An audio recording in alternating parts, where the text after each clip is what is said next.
जोधपुर बोरानाड़ा में 23 मार्च को भगवान परशुराम राष्ट्रीय पंडित परिषद ट्रस्ट के स्थापना दिवस समारोह का मंगलाचरण व दीप प्रज्वलन के साथ अतिथियों ने श्री गणेश किया। जोधपुर के बोरानाड़ा में एक दिवसीय अखिल भारतीय सनातन धर्म व ज्योतिष सम्मेलन व पंचांग पूजन व विद्वत सम्मान समारोह आयोजित किया गया। सम्मेलन के संयोजक पंडित हरि प्रसाद गौर ने बताया कि कार्यक्रम में आशीर्वाद प्रदाता के रूप में डॉक्टर स्वामी शिव स्वरूपानंद सरस्वती महाराज ने कहा कि ज्योतिष विद्या विज्ञान है, इसे समझने की आवश्यकता है। ब्राह्मण ज्योतिषियों का मुख्य कर्तव्य है वे विद्या पढ़ना व पढ़ाना, यज्ञ करना व कराना, इसी तरह दान लेना व देना है। विप्र ज्योतिषी को विद्या का देना ही मुख्य कर्तव्य है। अतः देश के उत्थान व विकास में विप्र समाज का बड़ा योगदान है। स्वामी जी ने इस मौके पर सनातन धर्म की विस्तृत व्याख्या की। मीडिया प्रभारी के तिवारी ने बताया कि संस्था के राष्ट्रीय अध्यक्ष पंडित सुरेश गौड़, राष्ट्रीय उपाध्यक्ष आचार्य पंडित ताराचंद शास्त्री, राष्ट्रीय महासचिव आचार्य पंडित ओपी शास्त्री व राष्ट्रीय संगठन मंत्री आचार्य सुरेश शर्मा ने सभी अतिथियों का सम्मान किया। कार्यक्रम में मंचासीन ज्योतिषाचार्य पंडित रमेश बोधराज द्विवेदी जोधपुर, प्रोफेसर आनंद पुरोहित जयपुर, गिरधारी लाल माहेश्वरी सरपंच बोरानाड़ा विशिष्ट अतिथि रहे।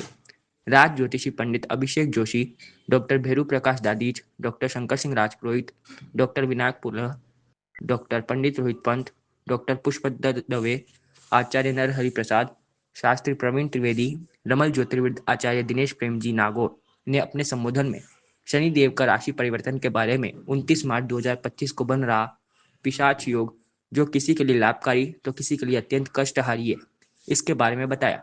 पंडित अरविंद त्रिवेदी, पंडित रमाकांत शास्त्री सहित ज्योतिष के मूर्धन्य विद्वान व पंचांगकर्ताओं ने ज्योतिष के विविध विषयों पर सारगर्भित व्याख्यान दिए। आचार्य कृष्ण कुमार शर्मा, तरुणा शास्त्री, सुधा, पंडित गिरधारी लाल शर्मा, पंडित नरहरि प्रसाद, पुष्पदत्त, पंडित किशन जी, राकेश परियार, पंडित अजय आर्य, सुरेंद्र गौड़, नितिन का विशेष योगदान रहा। कार्यक्रम में इस दिन प्रथम सत्र में काल गणना, नवसंवत्सर, पंचांग पूजन हुआ तथा द्वितीय सत्र में ज्योतिष व्याख्यान व विद्वत सम्मान हुआ। संस्था के राष्ट्रीय संरक्षक डॉक्टर नरोत्तम पुजारी व भजनलाल शर्मा, कार्शनी डॉक्टर भरत महाराज के सानिध्य में इस अवसर पर देश के मूर्धन्य ज्योतिष विद्वान वास्तु, धर्म, अंक, शास्त्र, टेरो, रमल आदि विद्याओं पर व्याख्यान दिए। 5:30 बजे से जनता को निःशुल्क ज्योतिष परामर्श दिया। शिविर में सैकड़ों जातकों का भाग्य पड़ा। इस मौके पर देश के 100 से अधिक मूर्धन्य विद्वानों को सूर्य नगरी ज्योतिष गौरव सम्मान में संस्था ने शॉल, स्मृति चिन्ह, प्रशस्ति पत्र, दुपट्टा, पुस्तकें व पंचांग भेंट कर सम्मानित किया।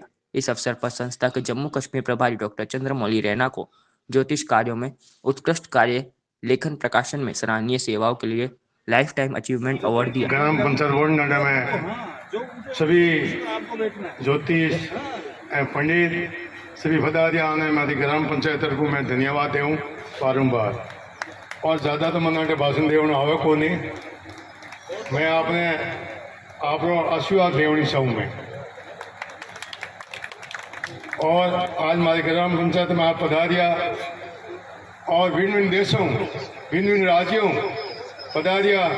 आमर जमीन बोरानाड़ा एक आज सूर जमीन एक आप पग मोड़ना या तो मैं आपने कहीं बोलना चाहूँ, मैं मुझे में तो ज़्यादा नहीं कहना चाहूँ, तो मैं जानूँ हमारे ग्राम पंचायत बोरानाड़ा गाँव बोरानाड़ा में आप पग मोड़ना या मैं आप आशीर्वाद लेनी चाहूँ। और मैं आपने सबों ने आया होने ग्राम पंचायत तरफों, हमारे तरफों, हमारे दोस्तों तरफों सबों ने आप बारंबार प्रणाम। जय भारत। मैं विद्वान तो नहीं हूँ, लेकिन कुछ अनुभव करता रहता हूँ। आज पंचांग पूजन का दिन है। ये तो मेरे से पहले वक्ता बता चुके हैं कि पंचांग के 5 अंग हैं: तिथि, वार, नक्षत्र, योग और करण। और मेरे से पहले पूर्व वक्ता भी एक बात बोल चुके हैं कि प्रातः उनका स्मरण करना चाहिए। वास्तव में इसके पीछे बहुत ही गहरी ज्ञान की बात है। ये जो 5 अंग है, सिर्फ इनको पढ़ लेने से कोई फायदा नहीं है। किस वार को कौन सी तिथि और किस वार को कौन सा नक्षत्र घातक हो जाता है, इसका ज्ञान होना आवश्यक है। अगर हम इसके ऊपर अध्ययन करें तो मैं समझता हूं कि ज्योतिषी के लिए बहुत ही अनिवार्य है कि उस दिन वो अपनी भविष्यवाणी दे या ना दे, ये उस पर निर्भर करता है। और अगर आप इसको आजमा करके देखेंगे, अगर वो दिन, तिथि, वार, नक्षत्र आपके लिए योग ठीक है, तो आप जानेंगे कि आपकी कही हुई बात कभी भी गलत नहीं होती। उदाहरण के तौर पे मैं एक बात पेश करना चाहता हूं। देहरादून में एक सम्मेलन चल रहा था। हरीश रावत उस समय मुख्यमंत्री थे। समापन का दिन था। बड़े बड़े दिग्गज ज्योतिषाचार्य मंच पे विराजमान थे। एक भविष्यवाणी कर दी गई कि अगली बार आप मुख्यमंत्री बनेंगे।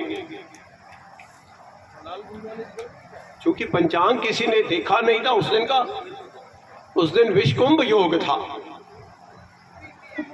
अब आप विद्वान लोग हैं, आप समझ लीजिए कि हरीश जी रावत के ऊपर उन्होंने विश्व का कुंभ जोड़ दिया और वो 18 दिन के अंदर अंदर पहले तो सुप्रीम हाई कोर्ट से निलंबित हुए, फिर हाई कोर्ट से ही वो बने और उसके बाद वो दोबारे मुख्यमंत्री नहीं बन सके, जिसके लिए भविष्यवाणी की गई थी। परशुराम जी के लिए पंडित इसलिए वे सर्व गुण संपन्न और सर्व पारंगत थे। उन्होंने ये साबित कर दिया। राजतंत्र को विद्या सिखाने का काम ब्राह्मणों ने किया गुरुकुल में, लेकिन उन्होंने ये भी कहा कि हम वेद हमारे हाथ में, हम शस्त्रों का उपयोग नहीं करेंगे। इसलिए देखिए आप, भगवान शिव और विष्णु ने शस्त्रों का उपयोग किया, ब्रह्मा ने कभी नहीं किया। ब्रह्मास्त्र का निर्माण अवश्य कर दिया उन्होंने और उसे भी मंत्राधीन रखा।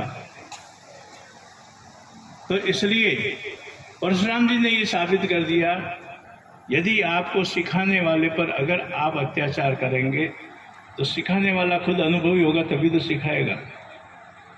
और आज के इस कलिकाल में ये समय आ गया है, जैसा कि भाई अभिषेक जी जोशी ने अभी कुछ समय पूर्व ही सभी को अभिषिक्त कर दिया कि हमारे घरों में क्या होना चाहिए। और परमात्मा नहीं करे वैसी परिस्थितियां आए, लेकिन विश्व वांगमय और हमारे भूमंडल पर जो स्थितियां चल रही है आकाश में, आकाशीय पिंडों और ग्रहों के अनुसार, वह समय बहुत ही नज़दीक है। इसलिए अभिषेक जी की उस बात का तो मैं समर्थन करता हूं कि हमें आने वाले समय में उन सभी परिस्थितियों का सामना करने के लिए तैयार होना चाहिए। हमारे आज बहुत ही महत्वपूर्ण एक ऐसा साहसी व्यक्तित्व जिसको कि हमने भगवान की श्रेणी में रखा है। भगवान किसे कहते हैं? भगवान वो है जो समान रूप से इस सृष्टि का अभेद रूप से कल्याण करने वाला है। ज्योतिष और पंचांग, पंचांग के बिना ज्योतिष की कल्पना भी नहीं की जा सकती। 5 अंगों के बारे में जैसी जानकारी दी गई, यह 5 अंग प्रमुखता से पंचांग को आधार बनाते हैं। लेकिन पंचांग का निर्माण क्यों हुआ, इस पर कोई बता सकता है क्या? ज्योतिष की जो रचना हुई है वो मुहूर्त के लिए हुई थी, और मुहूर्त देखा जाता था यज्ञ कार्य के लिए। सही समय पर सही मुहूर्त में अग्नि का प्रज्वलन करके यज्ञ किया जाना क्योंकि देवताओं को हविष्य यज्ञ से ही प्राप्त होता है, उन्हें बल प्राप्त होता है। और उस मुहूर्त को निकालने के लिए तिथि वार नक्षत्र योग करण का समन्वय यह पंचांग करता है। आज मुहूर्त की अनदेखी हम सभी देख रहे हैं, ज्योतिषी होते हुए भी, चाहे हम पंचांग बनाना जानते हों, देखना जानते हों या पंचांग का उपयोग करते हों, तब भी मुहूर्त की अनदेखी हम सभी कर रहे हैं। यजमान आता है, मुहूर्त हम निकाल करके देते हैं, लेकिन उस मुहूर्त का पालन कोई नहीं कर रहा है। ना हम करवा रहे हैं, हमारी भी त्रुटि है, हम भी नहीं करवा रहे हैं। कल जो दुर्घटना हुई उसमें मुहूर्त की अनदेखी भी एक कारण है कि बिना मुहूर्त में किया गया अनुष्ठान आरंभ, बिना अग्निवास देखे अग्नि का स्थापन, तो फिर प्रकृति तो अपना कार्य करेगी ही, माध्यम कोई भी बने। इस ओर हमें विशेष रूप से बल देने की आवश्यकता है। पंचांग में तिथियों को लेकर कई बार मतभेद की स्थिति बन जाती है। आम जनता, पंडित, पुजारी गण ही नहीं, ज्योतिषी और यहाँ तक कि कई बार पंचांगकर्ता भी संशय की स्थिति में आ जाते हैं कि निर्णय क्या दिया जाए कि दो बार व्रत पर्व त्योहार मन रहे हैं। सनातन धर्म की भी हंसी उड़ रही है, मजाक हो रहा है। दो दीपावली मन रही है, दो राखी मन रही है, भद्रा में होलिका दहन हो रहा है। अभी भद्रा में ही होलिका दहन का एक उदाहरण सशक्त हमारे सामने आया हुआ है। राजस्थान के एक ख्यातनाम नगर में भद्रा के अंदर होलिका दहन हुआ और 3 दिन पूरे नहीं हुए, वहां के राजा का निधन हो गया। जो जानकार हैं वो सभी उस चीज को समझ चुके हैं। हम लौकिक परंपरा यद्यपि शुद्धम लोक विरुद्धम कह करके इतिश्री कर लेते हैं। अरे मजाक क्यों बना रहे हैं ज्योतिष का? यदि आप नियम का पालन नहीं करवा सकते हैं तो ज्योतिषी करना छोड़ दीजिए, मेरा निवेदन है। मत करवाइए, कोई आवश्यकता नहीं है। ना तो हमारी वेशभूषा है, ना हमारा इष्ट है। माला की ताकत हम में नहीं है और ज्योतिष की गणना का, लग्न का इष्ट निकालना भी हमें नहीं आता और हम ज्योतिषी बन करके घूम रहे हैं। ज्योतिष को नुकसान ज्योतिषियों से ही है, दूसरा कोई भी इसे नुकसान नहीं पहुंचा सकता। लेकिन हमने वेद विद्या को समझा ही नहीं। सामान्यतः पंचांग का मतलब होता है पंच यानी 5 अंग, उसके 5 अंग है। जैसे यज्ञ कुंड के 5 अंग होते हैं, वैसे ही पंचांग के 5 अंग है। तिथि, वार, नक्षत्र, योग और करण। ऐसा लिखा है कि प्रतिदिन प्रातः पंचांग पढ़ना चाहिए, उससे पुण्य की प्राप्ति होती है। एक मुझे किस्सा याद आ रहा है कि जैसे अभी महाकुंभ हुआ, तो आज से काफ़ी वर्ष पहले, अंग्रेजों के ज़माने की बात है, वहाँ पर कोई अंग्रेज अफसर प्रयाग में घूम रहा था, तो उसने बहुत सारे लोगों की भीड़ देखी। उसने वहाँ पर भीड़ देखी तो उसने पता लगाया कि आज क्या है, और इन सबको सूचना किसने दी कि आज यहाँ पर इकट्ठे होना है, ये सूचना किसने दी। तो उनके जो शार्गिद होते थे, उनके जो साथ वाले थे, उन्होंने पता लगाया कि ये कोई बामण, उसने बामण शब्द का यूज़ किया था। बामण एक पत्री निकालता है और उसमें ये लिखा हुआ होता है। तब उसे पता चला कि ब्राह्मण के पास कितनी ताकत है। उसकी एक पत्रिका के माध्यम से, जो उसका पंचांग जिसे हम कहते हैं, टिप्पणा भी कहते हैं लौकिक भाषा में, उससे बिना किसी विज्ञापन के इतने लोग उस जमाने में भी इकट्ठा हुए। तो यह एक हमारी ताकत जो है वह आप समझ सकते हैं कि पंचांग की कितनी ताकत है। हमारा पूरा का पूरा सनातन धर्म, हमारे समस्त व्रत त्योहार और जो कुछ भी है वो बिना पंचांग के चल ही नहीं सकता। हमारा आधार स्तंभ जो वेद है, 4 वेद है।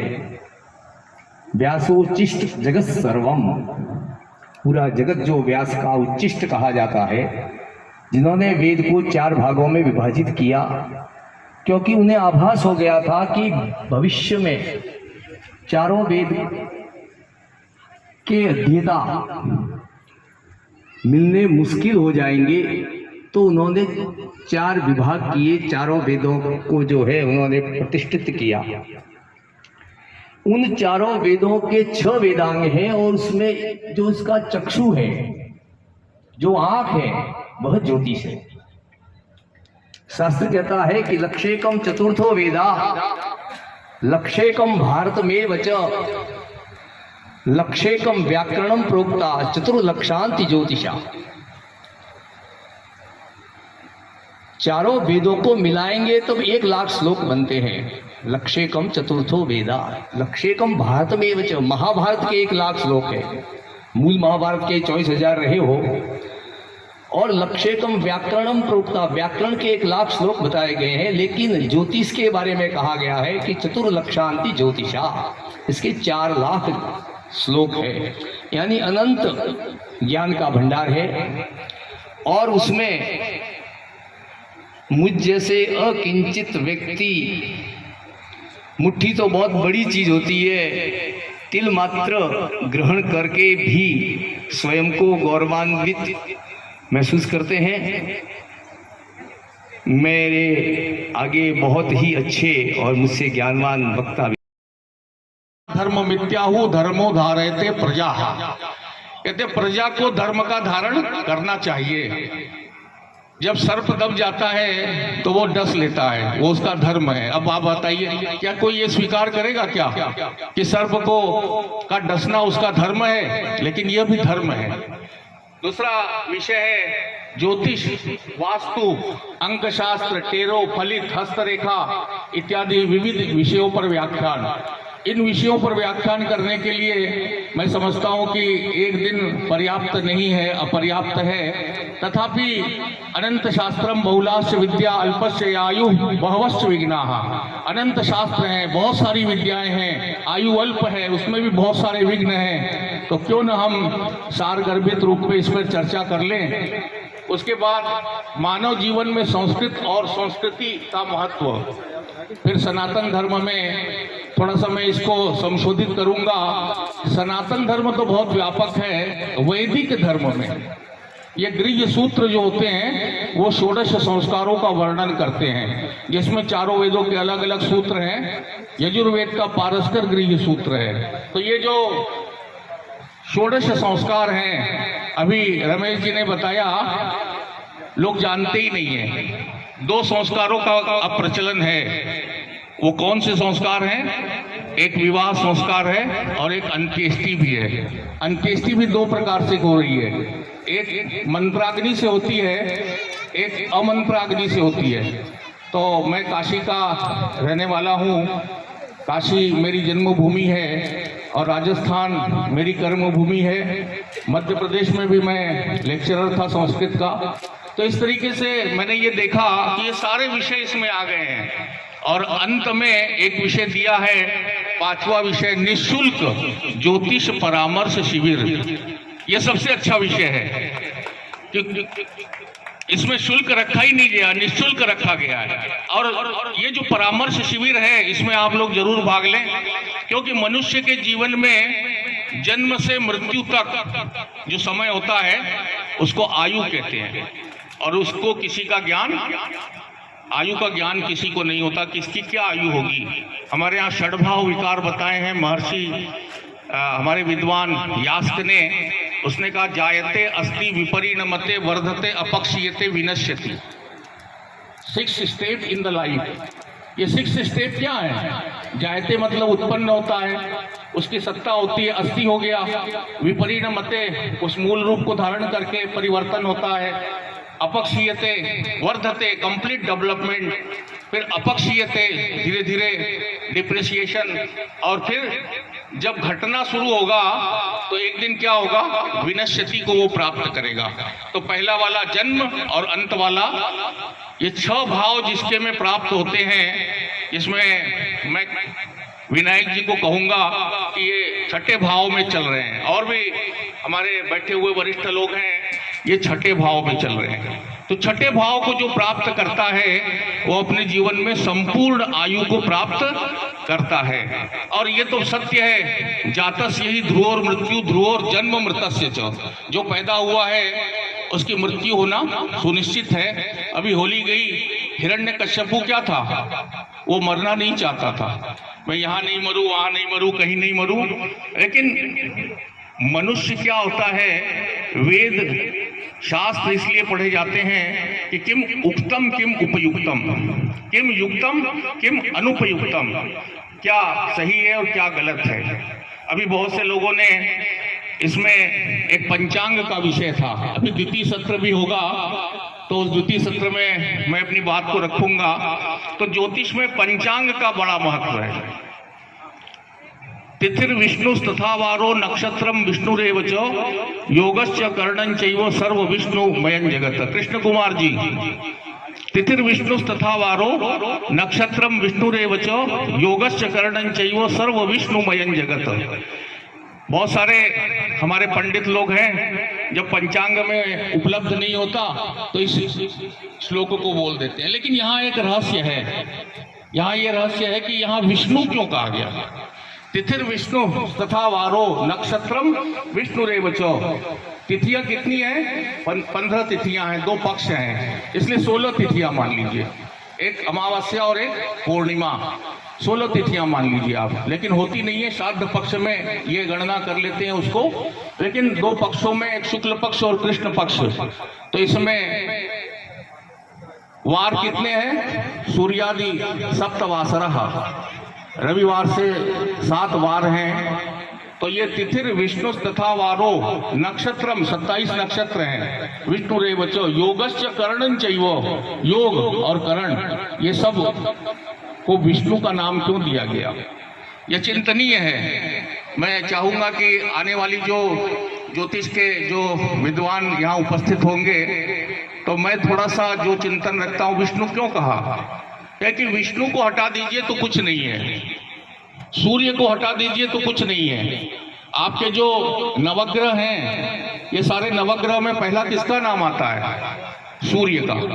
सूर्य आपके ग्रहों का स्वामी है और वो प्रत्यक्ष है। सूर्या चंद्रमसौ धाता यथा पूर्वम कल्पयत दिवंच पृथ्वीं चांतरिक्ष मथो स्वाहा। कहते हैं कि इस सृष्टि को चलाने वाले 2 ही तत्व हैं, एक सूर्य और एक चंद्र। सूर्य जब अपनी उपस्थिति दे करके अनुपस्थित हो जाते हैं, अनुपस्थित तो नहीं होते, वो हमको दृष्टिगोचर नहीं होते, तब चंद्रमा आ जाते हैं और वो अपने मधुर प्रकाश से संसार को प्रकाशित कर। वास्तव में जो पंचांग पूजन आज किया गया, क्योंकि ये युग जो है वो बड़ा विचित्र चल रहा है। पंचांग जो है ज्योतिष का सिद्धांतीय पक्ष, गणितीय पक्ष लुप्त हो गया है।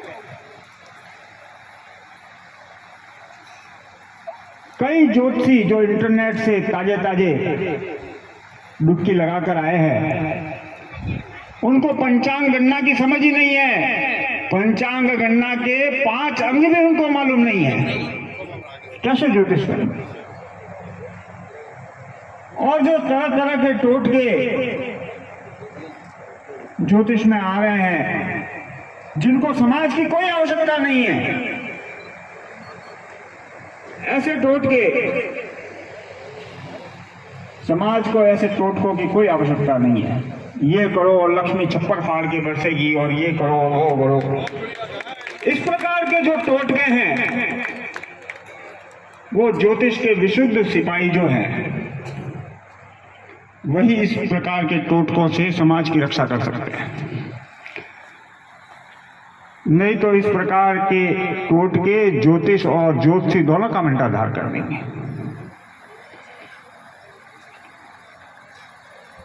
पंचांग की बात चल रही थी। एक प्रसंग आता है कि पंचांग क्यों देखना चाहिए, पंचांग की क्या उपयोगिता है, क्या उपादेयता है।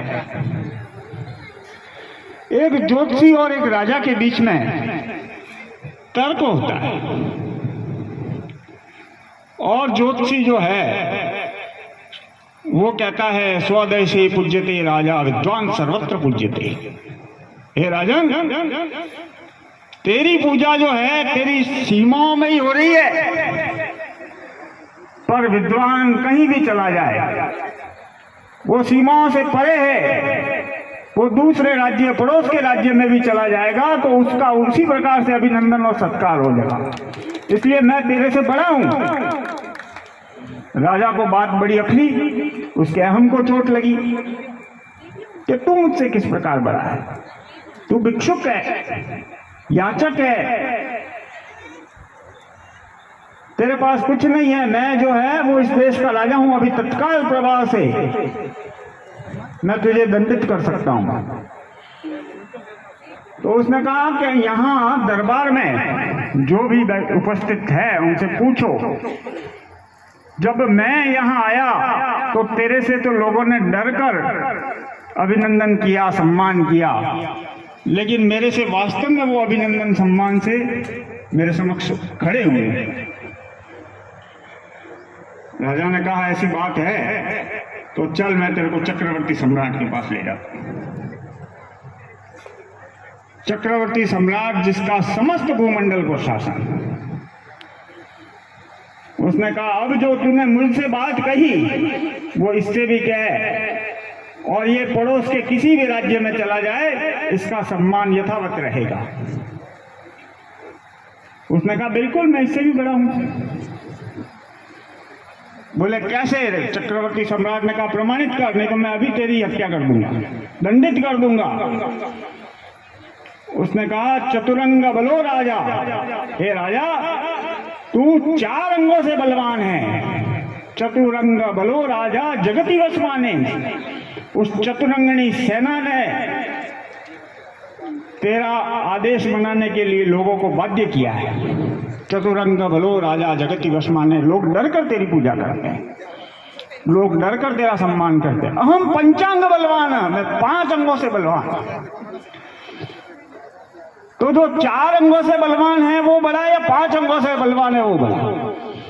अहम पंचांग बलवान आकाशम वसमाने।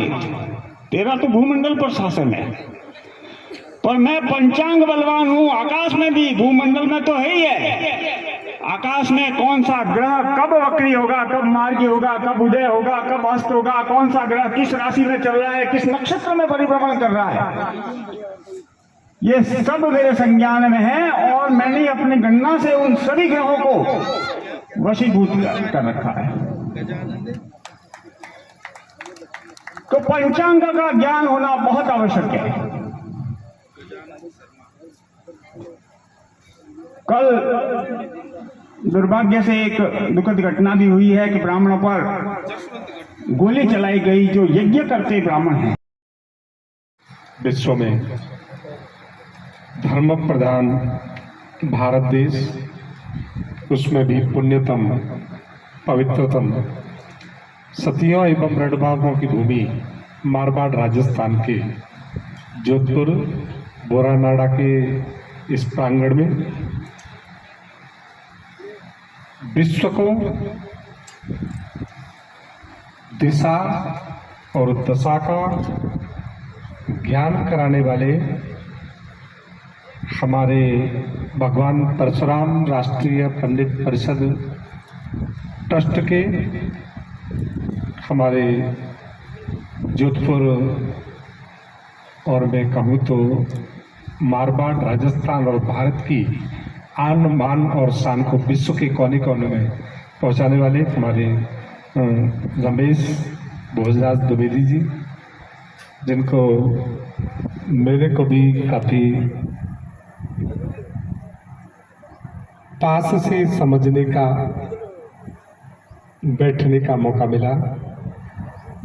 और मैं सभी के नाम नहीं जानता हूँ, मुख्य रूप से हमारे सुरेश गौड़ जी जो राष्ट्रीय अध्यक्ष हैं, साथ ही हमारे आचार्य पंडित ताराचंद शास्त्री जी राष्ट्रीय उपाध्यक्ष हैं, साथ ही ओपी शास्त्री जी राष्ट्रीय महासचिव, आचार्य सुरेश शर्मा जी राष्ट्रीय संगठन मंत्री और हरि प्रसाद गौड़ जी राजस्थान प्रदेश प्रभारी एवं संयोजक, जो इस कार्यक्रम में और भी हमारे सभी सदस्यगण हैं, हमारे अभिषेक जोशी जी जो राजस्थान भारत के जाने माने ज्योतिषी हैं, और सभी हमारे जितने भी बैठे हुए हैं भारतीय नहीं विश्व के जाने माने ज्योतिषी हैं।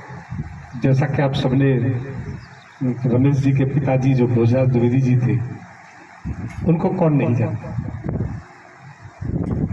भारत में नहीं, विश्व के कोने कोने में गए, विश्व के लोग उनसे अपने जीवन की आध्यात्मिक पिपासा और भविष्य को जानने के लिए उत्साहित हुए थे। इसलिए ये जो परिषद है भगवान परशुराम परिषद, जो कि मैं बहुत सारे कार्यक्रमों में जाता हूँ और हम शायद कुछ लोगों को पता है स्वामी कृपाति जी महाराज की परंपरा के हैं। धर्म सम्राट स्वामी कृपाति जी महाराज का नाम सुना होगा आप लोगों ने। और मैं स्वामी स्वरूपानंद जी महाराज द्वारकापुरी की जो शंकराचार्य जी थे, मैं उनका नाती शिष्य, इसलिए मेरा सरस्वती स्वामी स्वरूपानंद जी महाराज, स्वामी ब्रह्मानंद जी महाराज, स्वामी कृष्ण बोधाश्रम जी महाराज, ये हमारी परंपरा के दिग्गज हैं जो शंकराचार्य पद के साथ साथ सनातन संस्कृति को सुशोभित करते। इसलिए ऐसी परंपरा में मेरा आना मैं अपने आप में बहुत ही भाग्यशाली समझता हूँ, क्योंकि देश को दिशा और दशा देना केवल ब्राह्मण। इसलिए तो रामायण में आता है ना, विप्र धेनुसुर संत हित लीन मनुज होता है। पहला शब्द क्या है? क्या है पहला शब्द? पहला और कोई शब्द नहीं है, पहला विप्र ही लिया है। और हमेशा याद रखना है, यदि विप्र अपने कर्तव्य से गिर जाएंगे तो पूरा देश, समाज, संस्कृति गिरते चले जाएंगे। देश का जब जब भी उत्थान हुआ है तो विप्र समाज आगे आया है, और देश का जब जब पतन हुआ है तो ब्राह्मण समाज ने कर्तव्यों को छोड़ करके दूसरी जगह अपने दूसरे कर्तव्य को स्वीकार किया। इसलिए हमारे सठ कर्मों में जो ब्राह्मण आते हैं, अध्ययन करना और कराना, जो सठकर्मी ब्राह्मण शास्त्रों में कहा गया है। ये 6 कर्म ब्राह्मण में नहीं है तो वो ब्राह्मण कहलाने का, ब्राह्मण तो है लेकिन अधिकारी नहीं है। यज्ञ करना और यज्ञ कराना, अध्ययन करना और अध्ययन कराना, और दान लेना और देना ब्राह्मण लोग नहीं जानते, 5 ही मानते हैं। वो दान देना नहीं है ब्राह्मण का। शास्त्र में देना भी है, लेकिन दान देने का अर्थ धन पैसा नहीं है,